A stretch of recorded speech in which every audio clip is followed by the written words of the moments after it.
ती पाहिली होती. राजेशला वाटलं आपण जर हालचाल केली, एखाद्या जंगलातच जानवर असेल तो आपल्यावर हमला करेल. म्हणून राजेश शांत बसला होता.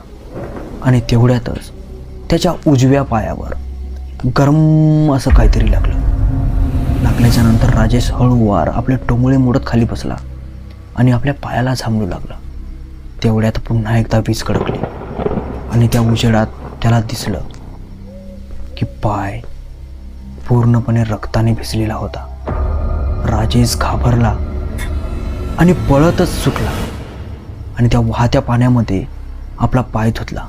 पाय धुतल्याच्या नंतर देवाची कृपा म्हणाव की काय की वीज आली, म्हणजे लाईट आली आणि त्या खांब्यावरचे लाईट चमकले. राजेशने तिकडे बघितलं जिकडे तो उभा होता तिकडे, की आपल्या पायाला नेमकं लागलं काय, कशाचं रक्त लागले.